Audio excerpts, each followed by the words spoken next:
안녕하세요. 서울시 교육청 월간지 지금 서울교육입니다. 2018년 올해는 민족사적으로 큰 전환기로 기억될 것 같습니다. 세 번의 남북정상회담 그리고 두 번째 북미 정상회담을 앞두고 숨가쁘게 돌아가는 한반도 정세 변화에 대한민국 전체가 요동치고 있다고 해도 과언이 아닙니다. 특히 학교는 한반도 평화체제와 통일을 어떻게 학교 교육에 적용해야 하는지에 대한 논의 또한 시급하게 진행되는 것으로 알고 있습니다. 평화 새로운 미래, 한반도 평화체제를 목전에 둔 지금 우리는 어떤 통일교육을 해야 할까요? 이에 대한 이야기를 나누기에 오늘 자리에 두 분을 모셨습니다. 한반도 문제 현인이라 불리고 계십니다. 한반도 평화포럼 이사장 정세현 전 통일부 장관님이 귀한 시간 내주셨습니다.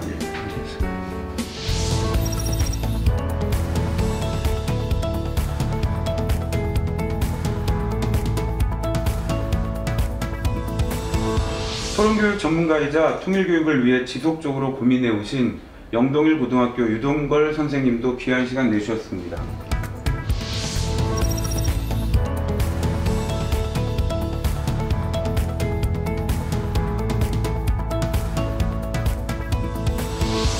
오늘 대담의 순서는 현재 우리의 통일교육은 어떤 상황인지 그리고 앞으로 통일교육은 어떤 방식으로 가야 하는지를 논의하고자 합니다. 장관님께 먼저 질문 드리도록 하겠습니다. 남북 평화체제가 마련된다면 우리 사회는 어떤 변화를 가져오게 될 것인지 그리고 평화체제로 가는 과정에서 시민으로서의 노력은 어떤 게 필요한지 이런 부분에 대해서 포괄적으로 좀 이야기 해주셨으면 합니다. 평화체제라고는 말보다는 좀 더 정확한 표현을 쓰는 게 좋겠습니다. 이제 북미 간의 수교까지 가게 되고 또 그 과정에서 비핵화가 이루어지고 또 그 중간에는 정전협정이 평화협정으로 바뀌는 그런 일이 일어날 겁니다. 그렇게 되면은 지난 70년 동안 한반도에 깊게 뿌리를 내리고 있었던 냉전구조, 이 냉전구조가 해체될 겁니다. 냉전구조라는 게 기본적으로 북한을 적대시하는 정책이 통일외교안보 정책의 기본이 되고, 물론 중간에 햇볕 정책 시절이 있었지만 대한민국 건국 이래 대북 정책사를 돌아보면 기본적으로 대북 적대 시절을 전체로 아는 정책이었는데, 그거는 이제 미소 간의 냉전의 잔재로 그렇게 습관적으로 우리는 한반도에서 대북 적대를 해왔죠. 그러니까 미북 간의 수교까지 된다면은 북미 적대 관계는 끝나는 겁니다. 그 북미 적대 관계가 끝나면은 남북 적대 관계는 더 이상 버틸 수가 없어요. 그게 냉전구조 해체입니다. 또 북미 적대 관계가 끝나기 위해서는 현재 있는 정전협정을 평화협정으로 바꿔야 돼요. 평화협정으로 바꾸기 위해서는 평화협정을 체결하기 위해서는 일단 뭐 핵 문제는 다른 그 방법으로 풀겠지만 재래식 그 군비 이것도 이제 감축을 해야 됩니다. 북한도 115만이나 되는 병력을 감축을 해서 노동력으로 돌려야 됩니다. 실제로 가장 우수한 노동력인 한 7, 8세부터 시작해서 25세까지 그렇게 한 7, 8년씩 근무하니까 거기에 115만이 묶여 있는데 그 중에 한 80만 정도를 덜어내가지고 공장이나 협동농장으로 보내면은 저쪽에 뭐 식량 문제도 해결되고 기타 필요한 일용품 같은 것도 많이 만들어낼 수 있을 거예요. 우리도 마찬가지예요. 65만이나 지금 그 사병이 65만이나 되는데 이거 남북 간에 정전협정이 평화협정으로 체결되고 더 이상 이제 전쟁 공포, 전쟁이 일어날 가능성은 없는 상황으로 만들어 놓으면은 우리도 병력 감축을 해야 됩니다. 그렇게 되면은 한쪽에서는 국제정치적으로는 냉전구조가 해체되지만 국내 정치 사회적으로는 분단체제가 와야 될 겁니다. 근데 분단체제가 와야 되면은 그동안에 있었던 통일교육이라고 하는 것이 사실은 안보교육이었다가 통일교육이었다가 안보교육이었다가 통일교육이었다 이런 거의 뭐랄까 사이클 비슷한 걸 그리면서 지금까지 왔어요. 이게 이제 일관된 방향성을 가진 통일 교육으로 바뀔 수밖에 없을 겁니다. 대북적대를 할 필요가 없으니까 통일과 관련해서 안보 이야기를 할 필요가 없는 거예요. 남북 간의 사회문화적인 교류 협력을 어떻게 활성화시켜서 동질성을 키워나가느냐 하는 그런 얘기만 그런 것만 가르치면 될 거기 때문에 통일교육의 방향은 그렇게 되리라고 봅니다. 그러니까 냉전구조 해체, 분단체제 와해, 그리고 이제 안보와 통일을 동일시하는 그런 시대는 갔기 때문에 통일 그 자체 또는 평화를 위한 교육을 본격적으로 시작해야 될 때가 곧 오리라고 봅니다. 서울 시민들은 그러면 어떤 노력을 이 바뀌어가는 세상에서 좀 이따 통일교육은 더 집중적으로 얘기를 하기로 하고요. 그 시민들의 노력으로는 어떤 게 필요한지 한번 말씀해 주셨으면. 시민들이 아니라 국민 전체가 예. 새로운 세상이 온다는 생각을 해야 돼요. 지난 2차 대전 끝나고 나서 남북이 국토분단이 됐습니다. 45년에. 48년에 남과 북의 정부가 들어서면서 정치분단이 됐어요. 그리고 6.25 전쟁을 치르면서 남북은 민족분단이 일어나고 서로 원수가 됐습니다. 바로 그 남과 북이 서로 원수로 볼 수밖에 없는, 원수로 여길 수밖에 없는 사건이 바로 6.25 전쟁인데 300만이 죽었으니까, 그때 인구가 3천만 정도밖에 안 돼서 300만이 죽었으니 인구의 10%가 죽어나가는 전쟁을 치르면서 서로가 서로를 계속 좋게 볼 수 있다는 것은 그건 비정상이에요. 그런 점에서는 그동안의 대북적대라는 것이 이유는 있다. 그러나 이제 그 대북적대를 전제로 한 정치 사회문화 속에서 살던 사람들이 이제 적대를 해가지고는 도저히 국제정치적으로도 살아남을 수 없는 그런 시대가, 역할을 할 수 없는 시대가 오고 있다는 걸 알아야 되고, 그렇다면은 그 새로운 시대에 맞는 그런 대북관 내지는 국제정치관을 좀 정립할 필요가 있어요. 그러니까 북한을 미워하는 것을 이 젊은 사람들을 보면은 세습을 하고 있는 것 같아요. 응? 유전, 세습 이런 걸 하는 것 같아요. 습관적으로 왜 싫은데? 왜 북한이 싫은데? 이러면은 질문을 하면은 그냥요 하든지 할아버지 부모님이나 할아버지 할머니들이 다 북한은 나쁘대요. 이런 식이요. 근데 지금 그런 식으로 그 자녀들을 교육을 시키거나 해가지고는 아마 새로운 시대에 환이 바뀌고 세상이 바뀌는 상황에서 자녀들이 적응을 못해서 오히려 이제 나고자가 될 가능성이 있습니다. 그래서 이 학교에서의 통일교육이 그래서 더 중요할 것 같은데요. 유동열 선생님께 질문 드리도록 하겠습니다. 지금까지의 우리 학교 교육 속에서 통일교육은 어떤 모습이었는지 현재 통일교육에 대해서 진단을 좀 부탁드리겠습니다. 네. 일단은 이제 요즘의 이제 변화된 모습을 먼저 좀 잠깐 언급하자면, 아까 이제 기존의 이제 안보 중심의 통일교육이 이제 대부분의 현장 선생님들에게 아직까지도 이렇게 사고를 지배하는 이제 그런 그 이념처럼 이렇게 퍼져 있는데, 올해 이제 교육부에서 그 통일교육 핵심 교원을 갖다가 한 80여 명 선정해가지고 시도별로 한 6에서 8명 정도씩, 근데 거의 경쟁률이 상당해가지고 뭐 이렇게 아쉬워하는 사람들이 많았다는 얘기를 들었고요. 뭐 서울시 교육청에서도 이번 주에 이제 또 그 캠프 그리브스 해가지고 이제 그 직무 연수로 모든 시도교육청이 통일교육을 진행을 하고 있습니다.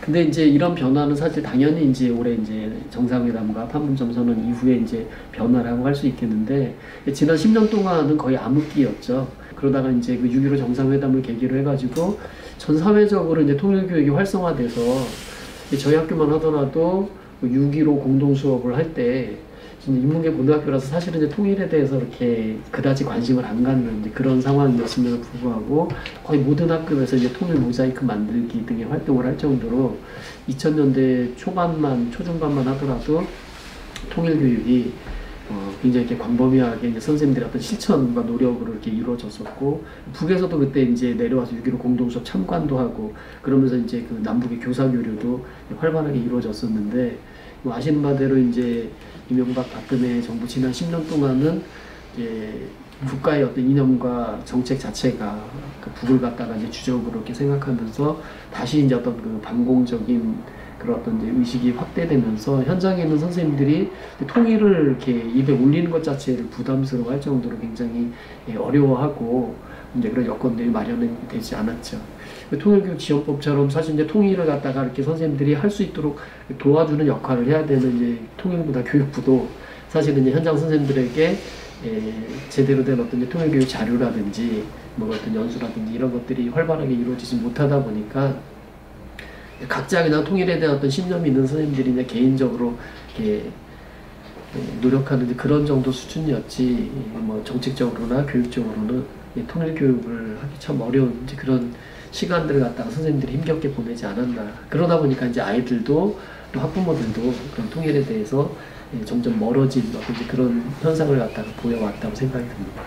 사실 엄청 위축된 방식으로 통일 수업이 또는 왜곡된 방식으로 통일 교육이 좀 진행되어 왔었는데 그래서 지금이 더 중요한 것 같습니다. 올해 저희가 이 대담을 하는 이유도 그렇고 평화통일이라는 주제로 어떠한 내용들이 이 미래 세대에게 나눠줘야 될지 그런 것이 조금 궁금합니다. 통일이라고 하면 되게 머릿속에 통일이라고 하는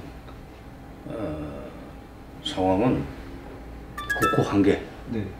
정부 한 개, 그 다음에 뭐 애국가도 한 개, 군대도 한 개, 그 다음에 법률 제도도 한 개 같은 거 이거를 통일이라고 머릿속에 그리고 있어요. 근데 우리가 분단이 45년에 이제 국토 분단이 45년, 정치 분단이 48년 이렇게 됐고 그다음에 민족 분단이 50년에 일어났기 때문에 참 그 남북이 그야말로 멀어지게 될 수밖에 없었는데 이 멀어진 세월이 지금 70년이 넘었어요. 독일은 분단으로부터 45년 만에 통일이 되어버렸기 때문에 사실상 독일의 경우에는 국호 한 개, 그 다음 정부 한 개, 군대 한 개, 국기 한 개로 가는데 쉬웠습니다. 다시 말해서 원상 회복을 할 수 있는 정도의 짧은 시간이었다고 하는 사실 때문에 독일은 오히려 통일이 쉬웠다. 근데 우리는 20년 내에는 성취하기 어렵다고 저는 봅니다. 그렇게 되면 참 좋지. 근데 많은 사람들이 머릿속에 그런 통일을 그리고 지금 통일 얘기를 한다는데 문제가 있어요. 그러니까 현실은 도저히 그런 통일을 달성할 수가 없는데 머릿속에서는 그런 통일을 그리고 있다 이거예요. 여기서 이제 새로운 시대를 맞이해 가지고 통일 교육을 다시 판을 짜야 되는데 그러려면은 사실은 그런 국고 한 개, 뭐 정부 한 개 이런 상태의 통일은 일단 다음 단계 목표로 놔두고 당장은 두 개의 국가가 있고 두 개의 정부가 있고 두 개의 군대가 있고 뭐 두 개의 애국가가 있고 두 개의 국기가 있을지언정 서로가 서로를 적대시하지 않고 완전한 통일, 소위 거느릴 통자입니다. 그 대통령 할 때 통자는 거느린다는 뜻이에요. 하나로 거느린다는 뜻인데 그런 통일은 기대할 수 없고 당장 두 개 정부, 두 개 국가 또 두 개 제도를 놔두고도 서로가 서로 쉽게 소통할 수 있고 왕래할 수 있고 교통할 수 있는 통할통자 통일부터 목표 삼아야 되는 거 아니냐. 통일의 개념을 새로 설정해야 된다. 통할통자 한일자로. 그 사실상의 통일. 그 다음에 제도적인 통일은 그 다음 단계로. 그렇게 해서 이제 통일교육을 좀 시작해야지 계속 용어는 그 거느릴 통자 통일을 그대로 놔두고 내용은 통할통자 통일을 얘기하면 그것도 혼란스러워서 이건 그 다음이다. 1단계 목표는 여기다.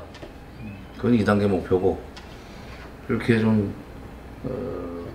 나는 막 말만 하고 다니고 선생님들 사이에서 그런 바람을 일으켜줘야 돼요.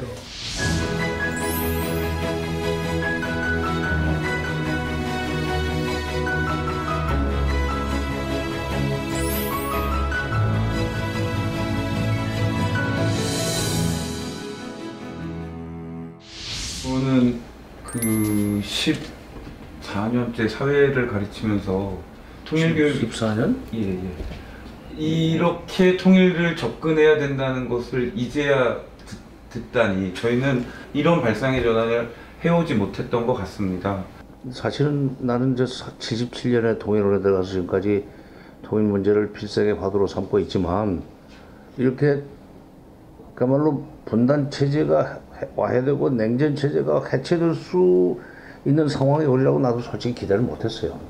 그래서 계속 우리는 서로가 서로를 원수로 삼고 여기면서 그나마 우리끼리 평화롭게 살아보자 하는 정도로 꿈의 높이를 낮춰잡아야 되는 거 아니냐는 정도로 생각을 하고 있었어요. 그러면서도 최종적으로 통일은 포기하면 안 된다라고 생각을 했기 때문에 이 개념을 새로 설정해야 된다는 생각을 못 했습니다.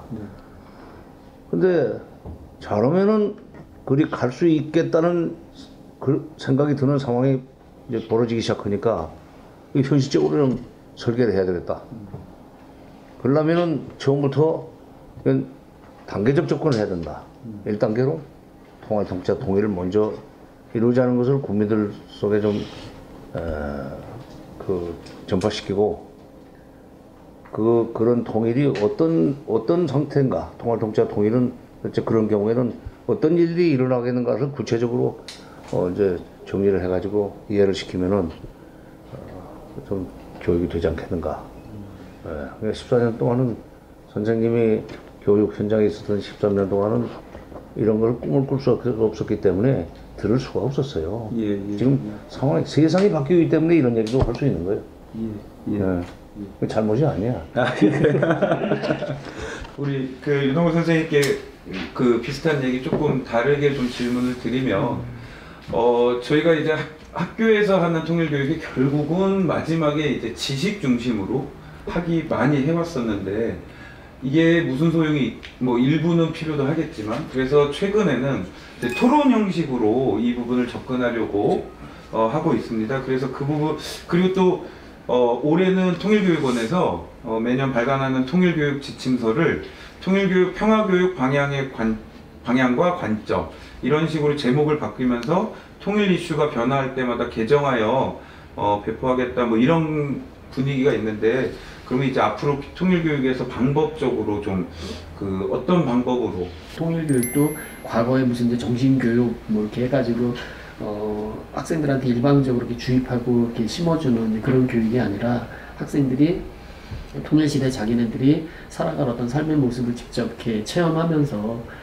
정작 저희가 살아갈 시대엔 어떤 이제 변화가 올 것인지를 좀 상상해보고 또 이렇게 이견이 있을 때 서로 간에 토론할 수 있는 이제 그런 어떤 교육의 어떤 흐름으로 달라져가야 하지 않을까 그런 생각을 하죠. 근데 이제 이 통일 문제는 기왕에 이렇게 개념을 바꿔가지고 통일 교육을 시작하려면 교육의 방식도 좀 바꿀 필요가 있다고 생각해요. 그다음 모든 교육이 주입식 아닙니까?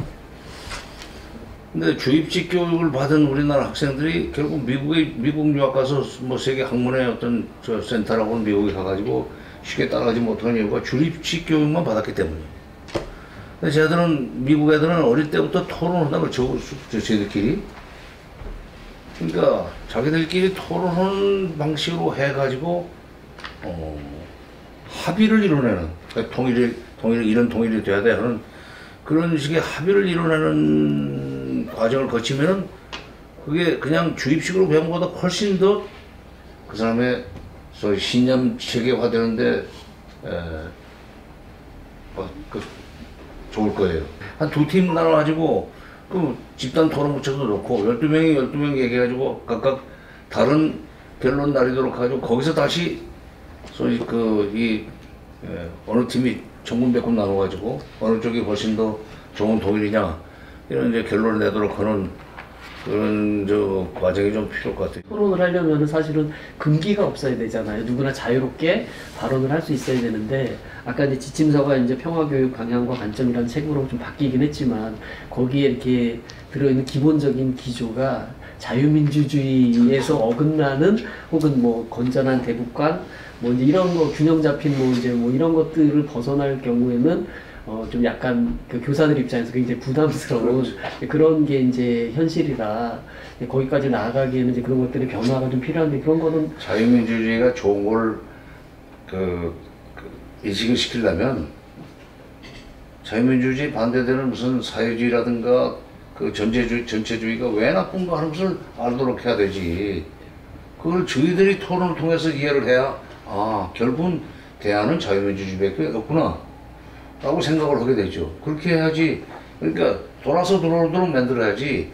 그거 위험해, 그거 가지마, 이기려면 따라와, 그러면 다 있지. 그리고 그런 상상력을 키워주지 않으면, 그리고 그런 이 통찰력을 키워주지 않으면 앞으로 국제사회에서 경쟁에서 이기지 못합니다. 다른 어떤 나라보다 우리 북쪽에 대한 정보가 가장 공유되지 못하고 있다고, 그래서 북맹이라는 단어를 많이 쓰고 있지 않습니까? 저는 그 토론의 기본 자료로서 북맹 탈출에 대한 이야기 조금 해주셨으면 하거든요. 그 북맹 탈출은 이제 그 김진양 교수님 이제 개성공단 사람들 쓰신 이제 그분이 이제 제일 먼저 쓰신 이야기인데, 같이 이제 북측 사람들과 4년 동안을 같이 이제 만나서 뭐 먹고 또 뭐 협상하고 싸우고, 예, 하여간 정말 이렇게 일상에서의 어떤 이제 부딪힘 속에서 아니 뭐 김진양 교수 화를 잘 내. 아니 그러니까 뭐 좋은 의미로 이제 서로 이제 이견이 있을 때마다 그러니까 서로 간에 이제 그런 것들을 아까 이렇게 드러내다 보니까 거기서 이제 정말 그러니까 당신도 가까이서 그 사람에게 접하면서도 내가 북에 대해서 정말 얼마나 몰랐는가, 전문가이신데도 불구하고 이제 그런 것들을 이렇게 느끼면서 우리 이제 이 남쪽에 사는 사람들이 전부 다 그 왜곡된 정보, 가짜 뉴스, 뭐 이제 이런 어떤 그 것들로 인해 가지고 그 북에 대해서 이렇게 정말 이렇게 장님과도 같은 그런 세월들을 이렇게 보내왔다. 그래서 이제 북맹에서부터 이제 벗어나는 것이 그러니까 이제 통일을 이렇게 우리가 고민하고 인식할 수 있는 이제 기본이 된다라고 이렇게 이야기를 했던 거를 기반으로 해가지고 그러니까 다양한 분들 뭐 제일 먼저 이제 뭐 저도 이제 그 전교조에서 정 장관님 모시고 그때 이제 또 말씀도 듣기도 하고 뭐 이러면서 이제 이야기를 나누었었는데. 아마도 이제 뭐 직접 이번에도 또 평양 다녀오셨잖아요. 그러면서 이제 그러니까 생생한 어떤 이제 목소리들을 좀 많이 이렇게 우리 현장 교사들과 학생들이 이렇게 좀 접하면서 그러니까 북에 대해서 좀 눈을 떠야 된다. 이런 이제 것들을 고민하면서 이제 북맹 탈출 기획을 했었죠. 네, 북맹 탈출을 위해서는 우리가 지금 이걸 먼저 알아야 됩니다. 지금 2018년입니다. 10년 전의 북한의 모습이 지금 북한에 없어요. 응? 20년 전에 북한은 없고, 이름 똑같고 위치도 거기 그대로 있지만, 그러니까 6.25 전쟁을 일으켰던 당시의 북한의 모습만 머릿속에 남아있는 분들이 많아요. 근데 50년대 북한도 이미 없어진 지 오래됐습니다. 60년대 이미 50년대 북한은 없어진 거예요. 마치 우리가 50년대 대한민국이 60년대는 없었듯이, 60년대 보면은 나는 뭐 45년에 태어나가지고 지금까지 한 70몇 년 살아왔는데, 해방 직후에 그 사시던 분들이 타임머신을 타고 와가지고 지금 시대를 보면은 외국에 온 줄 알 거예요, 막. 마찬가지로 북한도 50년대 북한이 60년대 없어졌고 70년대 60년대 북한이 없었습니다. 90년대에 오니까 나는 직접 그 사람들 상대해봐서 체험을 가지고 얘기를 하는 건데 80년대 되니까 완전히 사람들이 달라졌어요. 말은 똑같고 뭐 그런 짓은 비슷하지만 이 회담에서 내놓는 화두가 달라요. 그 다음에 80년대 이제는 북한 경제가 어려울 때예요. 90년대는 아주 내리막길을 걸을 때입니다. 그 90년대 내리막길을 걷던, 경제가 내리막길을 걷던 시절에 북한의 대남 태도는 무슨 대남 적하고 무슨 공산하고 전혀 그건 불가능하다고 이미 그때 결론 내린 거예요. 근데 아직도 북한은 대남 적화를 위해서 핵무기를 개발하고 있다. 미사일 그 개발해서 어디다 쓰려고 하겠느냐. 결국 우리를 향해서 쏠라고 하는 거지. 13,000km짜리를 남쪽으로 어떻게 쏩니까? 평양에서 서울이 200km밖에 안 돼요. 응? 그쵸. 평양에서 서울이 200km밖에 안 되는데 13,000km짜리를 쏴가지고 삥 돌아서 들어오게 만드나? 그러니까 바로 그 50년대, 60년대 북한이 아직도 남한을 자기네들의 손아귀에 넣어보려고 했던 시절에 북한이 아직도 있다고 생각하고 무슨 통일정책을 논의하고 뭐 안보를 얘기하는 사람들이 많아요. 그리고 그분들이 나이가 많은데 그동안에 사회적으로 뭐 역할도 많고 그러기 때문에 또 발언권도 있어요. 응? 그래서 집안에서도 그 할아버지가 딱 그런 식으로 얘기를 하면은 아버지도 뭐 딴소리 못하고, 그럼 손자들은 무조건 할아버지가 이제 할아버지 말씀이 옳다라고 믿을 수밖에 없어요. 그러니까 북맹을 탈출하려면 먼저 우리 많은 사람들이 머릿속에 지금 남아있는 북한은 지금 없다. 변화된 북한을 상대로 해서 대화도 해야 되고 교류 협력도 해야 되고 또 통일 문제도 논의해야 된다는 것을 먼저 전제를 하고, 지금 우리 머릿속에 들어있는, 그러니까 통일의 개념도 바꿔야 되지만 머릿속에 들어있는 북한의 모습도 바꿔야 됩니다. 장관님 말씀이 너무 아픈 게, 지금 학교에 있는 선생님들은 또는 교과서에는 고난행군 시기의 사진들이 나와 있고 그렇지. 그리고 선생님들이 그 생각을 하고 있고, 그런 상황에서 아이들에게 얘기하면 아이들은 세금 폭탄 걱정돼요 이런 얘기하게 된다는 거죠. 바로 지금 말씀하신 그러한 자료들을 앞으로 이제 학교에 쓸 수 있도록 이런 자료들이 어떻게 잘 보급되게 할 것인가, 저는 그런 부분에 대한. 근데 이제 중요한 것은요, 지금 그 중고등학교, 초중고등학교 선생님들을 집단으로 평양을 보낸들, 평양이 과거에 어땠는데 지금 이렇게 변했다는 얘기를 할 수가 없습니다. 비교 기준이 없으니까. 나는 뭐 그 교육도 교육이지만 폼페이오가 가령 10년 전에 북한에 가본 적이 있었더라면은 금년에 지금 3번 갔다 왔는데, 4번 갔다 왔나? 4번 갔다 왔죠. 4차. 금년에 4번을 다녀왔지만은 금년에 4번을 다녀온 거 가지고는 과거의 북한과 비교할 수 없기 때문에 이게 제재가 통했다 안 통했다는 얘기를 할 수가 없어요. 북한은 항상 그랬던 걸로 전제를 하고 얘기를 할 수밖에 없어. 그러니까 이 시간 개념에 들어가지 않는 소위 비교는 의미가 없고, 시간. 그 다음에 또 시간도 시간이지만 동시대 다른 나라하고 비교를 해줘야 됩니다. 그래서 이제 통시적인 이 비교와 동시적인 비교를 같이 해줘야 돼요. 통일 문제를 얘기하려면. 그러니까 가령 우리가 적대할 때 독일의 경우에는 동서독은 어땠는가? 올라가서 지금 그 사람들이 일을 이렇게 했기 때문에 통일이 됐다. 근데 우리는 그런 생각은 전혀 없었고 적대만 했기 때문에 아직까지도 통일 못하고 있다. 근데 그 사람들은 건일 통짜 통일을 45년 만에 끝내버렸는데 우리는 그런 데 대한 개념이 없었기 때문에 이제 통짜 통일로 시작할 수밖에 없다 하는 얘기를 하면서, 그러나 지금이라도 북한에서 올바른 생각을 가져야 된다. 이거는 반복을 넘어서 지금 현복으로 가고 있잖아요. 반복, 현복, 이것은 결국 우리나라가 더 발전할 수 있는 기회를 스스로 없애는 그 독약 같은 일종의 자충수예요. 그런 얘기를 이제 애들한테 애들이 알아들을 수 있는 용어를 써가지고 설명해 줘야죠. 그러니까 비교 개념이 중요합니다. 교육부에서도 그래서 이번에 이제 대대적으로 그동안 이제 통일교육원에 올라와 있는 통일교육 자료들이 과거에 이제 말씀하신 이제 반공 냉전 시대 이제 그런 유물들이 거기 그대로 올라가 있는 자료들이 꽤 많이 있었어요. 그래서 이번에 다 전수조사 해가지고 개선하는 이제 그 작업을 시작했다. 그러니까 통일교육원에서는 해마다 통일 문제에 의해 북한 이해 이렇게 책을 2권을 내는데 그걸 해마다 내요. 어떤 점은 실시간으로 정리를 하는 셈입니다.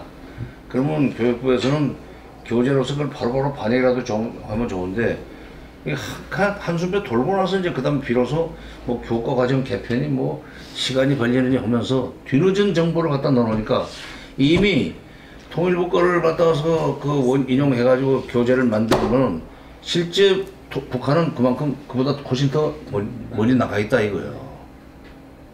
교육부가 적어도 교과 과정은 그렇게 할지 모르지만 선생님들이 참고하는 무슨 지도 뭐라고 합니까? 교사용 지도서, 지침서 이런 것은 좀 실시간으로 좀 수정 보완하는 그런 작업을 좀 할 필요가 있어요. 이게 지금 벌써 2년 전 얘기다? 벌써 5년 전 얘기다? 아니, 지금 고난의 행군 시절에 북한의 모습을 적어놓으면 어떻게 해?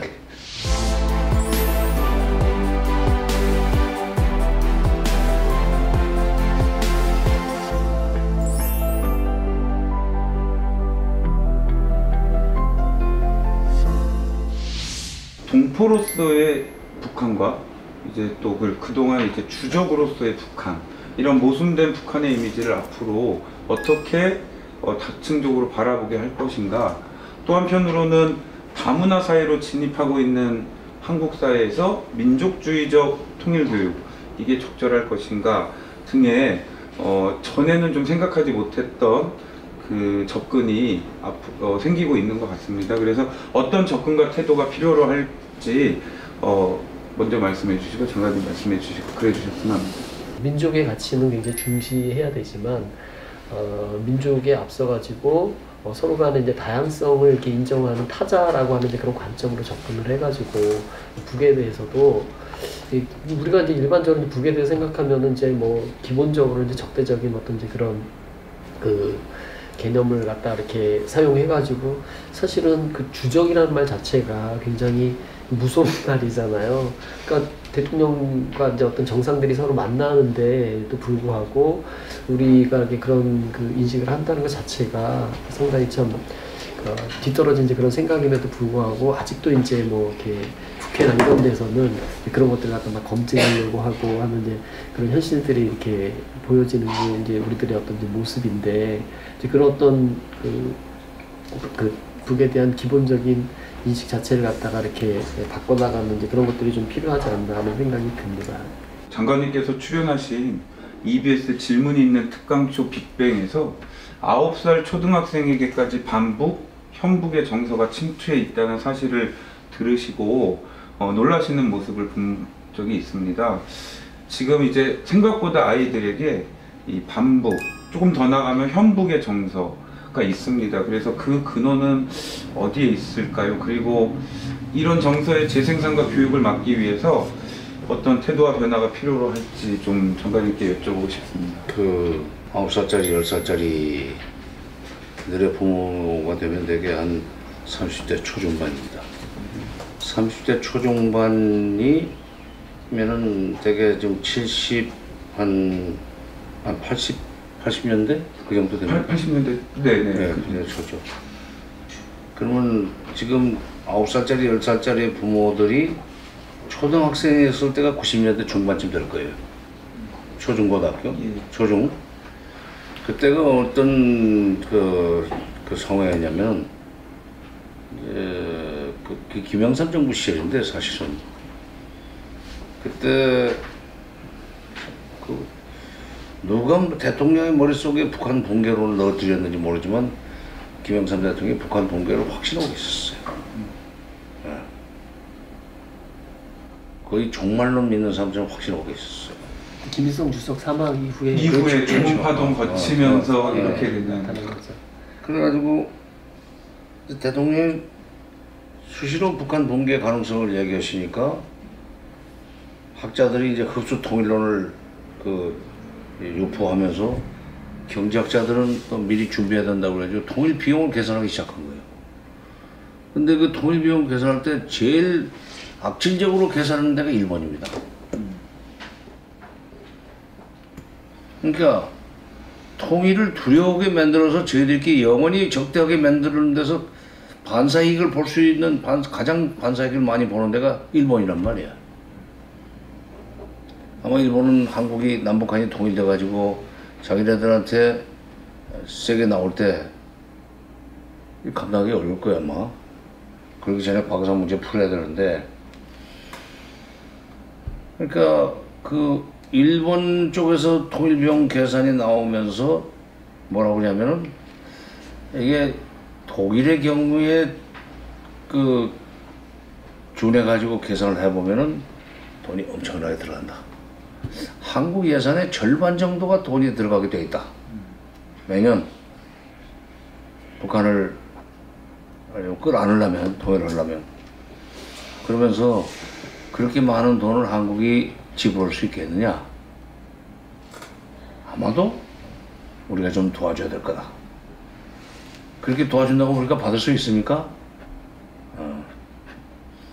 그러니까 그런 식으로 시작된 통일 비용에다가 플러스 우리 교수들이 별 생각 없이 막 추가로 막 이것도 해주고 저것도 해줘야 된다는 식으로 올려놓으니까 그야말로 국가 예산을 보다 훨씬 많은 액수가 들어간다는 식의 이 추정치까지 나온 거예요. 90년대 중후반에 95년, 6년 그 시간에 강남의 초등학교 애들은 북한의 거지한테 용돈을 나눠주는, 북한의 거지들한테 용돈을 나눠주는 것이 통일이래요. 내 용돈을 나눠줘야 된대요. 나는 그런 통일 싫어라는 얘기를 공공연하게 하고 다닌다 이거야.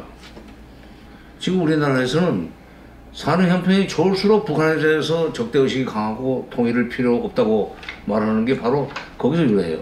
그러다가 이제 김대중 정부, 노무현 정부 시절에는 북한 흡수, 뭐 붕괴라든가 흡수 통일론은 그건 말도 안 된다고 해서 무시하고 화해협력으로 그야말로 서로 통하는 통할 통짜 통일로 먼저 가야 된다는 통일 철학으로 정책을 추진했었죠. 그때는 통일용 얘기가 없었습니다. 그런 이 정권의 소위 대북관에 따라서 흡수 통일론, 통일 비용론이 유행하던 시절에 청소년기를 보냈던 사람들이 지금 어른이 돼가지고 자식들한테 그걸 별 생각 없이 물려주고 있는 거예요. 학교에서 아무리 지금 유동걸 선생님한테 통일은 쉽지 않고 우선 통화 통일부터 해야 돼 하는 교육받고 평화가 곧 오게 돼 있으니까 북한을 미워하는 것이 오히려 안 좋은 거야 라고 해도 집에 가서 얘기하는데 내 선생님이 뭘 알아서 이렇게 하면 끝이야. 그건 같이 해야 돼. 지금 전 국민적 통일 교육을 해야 돼. 그러기 위해서는 뭐 할아버지도 교육을 다시 받을 필요가 있을지 모르지. 그리고 국가가 이제 정책적으로 나서가지고 뭔가 이제 그 국민들한테 이렇게 어떤 인식의 전환을 가져와야 된다는 얘기인데, 역시 하여간 이제 언론의 역할이 굉장히 중요할 것 같아요. 그 지금 이제 많은 좀 약간 그 종편이나 보수 언론에서는 그러니까 늘 이제 북을 갖다 희화화하면서 그러니까 어떤 시해의 대상이나 이용의 대상이나 이제 이렇게 관계 북의 체제가 굉장히 뭐 불안정하다든지 뭐 인간의 인권이 되게 이렇게 낙후되어 있다든지 하는 그런 왜곡된 방송들이 그동안 언론을 통해 가지고 국민들한테 많이 퍼져 있잖아요. 아마 이제 일반적인 대중들은 이제 그런 어떤 그 언론의 영향을 많이 받을 거라고 보는데, 정말 좀 이렇게 새로운 관점으로 이렇게 북과 통일을 좀 생각할 수 있는. 이제 인권 얘기하니까 내가 좀 보탭시다. 북한의 인권 분명히 열악해요. 빨리 인권 개선을 할 수 있게 만들어야 됩니다. 근데 그것은 그 밖에서 인권 개선하라고 압력 넣고 무슨 뭐 고함질러가지고 되는 건 아니에요. 이제 우리의 경험을 놓고 봐도, 우리의 인권 발달사를 놓고 봐도 60년대, 70년대 국가로부터 인권 침해가 심각했었습니다. 그리고 또 소위 그 사장들의 자기 직원에 대한 인권 침해도 심각했었어요. 전 사회가 인권 침해 상태에 있었지. 밖에서 이제 인권 운동을 사람들은 코리아가 민주주의인데 그럴 수 있냐? 민주주의답게 인권을 개선하는 식으로 얘기를 하지만, 소위 선거제도는 민주주의지만 사실은 통치제도는 민주주의가 아니고 독재였으니까 그 인권이 이제 말살이 되는 건데, 근데 인권이 언제 개선되느냐? 어쨌든 그런 시위가 걸리면서도 60년대, 70년대 경제 상황이 좋아지고 국민들의 생활 수준이 올라가니까 국민들의 의식이 자정적으로 인권적으로 개발이 돼요. 그 80년대 비로소 민주화 운동이 일어나면서 더 이상 정부가 국민을 권력으로 찍어 누를 수 없게 된 겁니다. 그러니까 이게 국가적으로는 국가의 경제 역량이 커지면서 일인당 국민소득이 올라가야 비로소 자유민주주의 내지는 인권에 대한 개념이 확실하게 자기 것이 되고 그걸 또 요구하게 되는데, 그러기 전에 소위 경제적 생존권도 보장이 안 된 상황에 있는 북한에다 대고 정치적 자유권을 보장하라는 것은, 이건 아직 초등학교도 못 들어가는 애한테 대학교 들어가는 이 공부를 왜 안 하냐고 다 붙이는 거고 똑같은 거예요. 그러니까 그건 발전 단계에 따라서 경제적인 수준이 올라가면은 인권은 개선되게 돼 있어요. 그러니까 북한 경제를 어떻게 살려줄 것이냐 하는 것이 인권 개선의 첫걸음이 되어야 됩니다. 지난번에 이제 우리가 평양의 생생한 모습을 이제 JTBC에서 이제 방송해가지고 그 지난 그 10여 년 동안의 변화가 어느 정도인지를 이렇게 생생하게 봤잖아요. 그런 걸 포함해가지고 이제 일반인들이 아까 말씀드린 대로 이제 그 종편에서 그 수구 종편에서 보여줬던 이제 그런 어떤 그 북에 대한 희화가 아니라 정말 있는 그들의 모습을 생생하게 느낄 수 있도록 하는 게 중요할 것 같고, 그래서 최근에 이제 그 공동경비구역 JSA를 약간 모방해가지고 공동공부구역이라고 하는 그런 이제 방송 프로그램에서 Joint Study Area. 네. 그래서 이제 거기서는 정말 이렇게 뭐 탈북자들, 그다음에 이제 남측의 선생님들, 뭐 다양한 이제 패널들이 나와가지고 이제 예능 프로그램이면서도 북에 대해서 정말 우리가 이렇게 있는 그대로 바라보고 또 이렇게 이해할 수 있는, 통할 수 있는 이제 그런 어떤 프로그램들이 만들어졌더라고요. 이제 그런 어떤 이제 언론 활동들이 좀 활발해졌으면 좋겠다는 생각이 들고, 그다음에 이제 학생들은 아직까지는 이제 삶으로 이제 다가와 있지는 않지만 이제 선생님들이 현장에서 학생들과 함께 이제 통일 기자단이나 통일 동아리, 기존에도 이제 그런 그 활동들이 없지는 않았는데 굉장히 위축되는 형태로 이렇게 존재해 왔었는데, 자기네들이 정말 그 촛불을 들었을 때 거기 뭐 10대들 촛불 소녀들 나와서 뭔가 이제 우리들도 이제 할 말이 있다 이런 것처럼 통일시대 이제 주인은 우리다라고 할 수 있는 이제 그런 목소리들이 중고등학생, 뭐 대학생들 이렇게 중심으로 좀 이루어진다면 오히려 이제 그 젊은 친구들이 부모님들을 좀 이렇게 변화시킬 수 있는 그런 어떤 이제 미래의 어떤 동력이 되지 않을까 그런 생각이 듭니다.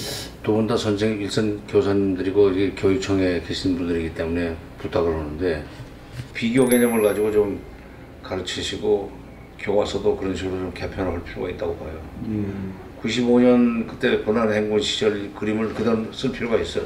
그러나 지금은 아니다. 네. 작년에 열린 평양 세계 마라톤 대회 사진을 보여주면 학생들도 많이 놀래거든요. 그런 식으로 그런 것을 하면서 저는 내년에는 올해의 이 흐름을 받아서 많은 중고등학교에 통일연구 동아리 뭐 이런 것들이 활성화될 수 있지 않을까 그런 기대를 해보는데요. 이번에 내가 평양 그 10년 만에 갔다 오지만은 망경대 학생 소년 궁전에 이제 우리가 갔으니까 당연히 공연 준비하지. 그 초등학생도 노래 부르고 뭐 중고등학생, 중학생도 노래 부르고 고등학생도 노래 부르는데, 걔들 그 학생들이 부르는 노래의 소재가 상당히 옛날에 수령님 창가밖에 없었어요. 그렇죠. 근데 이제 무슨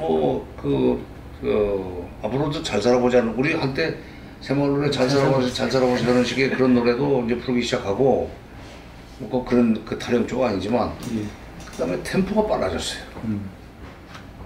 그거는 지코나 레드벨벳의 영향입니다. 회춘도 많이 남한화돼가고 있어. 북쪽 애들이 남쪽 노래를 스스럼없이 부른다. 그럴 수 있을 정도로 북쪽은 이미 마음이 창을 열고 남쪽으로 다가오려고 그러는데, 이쪽에서 필요 없어. 그러면 되겠냐 이거야. 저는 그래서 이 통일교육을 통일부가 해야 될까요? 교육부가 해야 될까요? 이게 거의 마지막쯤의 질문이긴 한데요. 둘이 같이 가는 수밖에 없어요. 같이 예. 해야 되는데 그것을 법제화해야 됩니다. 그러면 서울시 교육청이 앞으로 이런 노력을 해줬으면 좋겠다. 그러니까 서울시 교육청이 사실은 교육부에다 맡기면은 교육부는 대학정책시 중심으로 가지, 초중고 교육은 교육청으로 다 넘긴 거 아닙니까? 그러니까 교육부라고 그러지만 실질적으로는 교육청이란 말이야. 그러니까 서울교육청이 모범적으로 통일교육원이 서울에 있으니까 서울에 있는 통일교육원의 교수들과 서울교육청의 이 통일교육 담당하는 무슨 연구사든지 장학사들이 같이 모여서 토론을 하면서 이 교재 편찬을 이런 식으로 합시다 해가지고 교사 지도 참고서 뭐라고 그랬어요? 지침서나 지침서 이런 걸 해마다 소위 수정 정보판을 내라 이거야.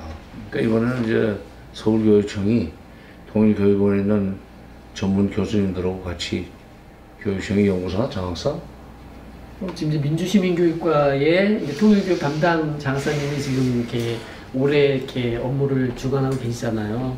아마 이제 그 평화통일교육과가 하나 이제 새로 신설돼가지고 거기 이제 몇 분이 같이 참여해가지고 서울 평화통일교육의 어떤 큰 그림을 좀 그려야 되지 않을까 싶고, 그러면서 이제 말씀하신 이제 뭐 교재 개발이라든지 현장 교육이라든지 행사라든지 이런 것들을 좀 더 이렇게 광범위하고 대대적으로 이렇게 열어가야 서울 교육이 평화통일의 어떤 선두주자다 이제 이런 어떤 아니 인구는 있지 지금 않을까. 뭐 학생 수도만 경기도가 더 많겠죠. 예. 그러나 어차피 대한민국은 지금 서울이 좀 끌고 나가는 거니까 서울교육청이 그렇게 나가면은 그러면 다른 교육청들도 그 막 그대로 따라하지 않겠어요? 우리 여기서 만든 교과서를 같이 공유하면 되는 거 아니에요? 예, 응? 맞습니다. 맞습니다. 어차피 지금 새로 돈 들 필요가 없지. 예. 통일문제 전문가들이 서울에 있으니까, 북한에 대해서 잘 알고 있는 사람들이 서울에 있으니까 그분들하고 같이 서울교육청의 뭐 장학관인지 또 무슨 통일 민주시민 교육관지에서 장학관하고 같이 수시로 그 워크숍도 하고 세미나도 하고 그렇게 해서 책을 자꾸 만들어내면 사실은 꼭 두꺼운 책으로 만들라고 할 필요가 없어요. 뉴스 다타베이스에 계속 이런 문제에 관해서는 최근에 다녀온 암흑의 증언, 그리고 옛날에 사진 비교 이런 건 그건 얼마든지, 그러니까 다녀온 사람은 갔다 온 얘기만 하지만 뭐 장학관이나 장학사 또는 통일교육원에 있는 교수들은 옛날 사진 갖다 놓고 이게 달라졌다. 그렇게 좀 짤막짤막한 이런 월간 잡지식으로라도 그걸 하면 좋지 않겠냐. 이런 인터뷰 말고 그런 거 싫어요 이제. 지금까지 정세현 전 통일부 장관님과 유동걸 선생님을 모시고 평화통일교육 특별대담회를 가졌습니다. 바쁘신 일정에도 불구하고 귀한 시간을 내주신 두 분께 진심으로 감사드립니다.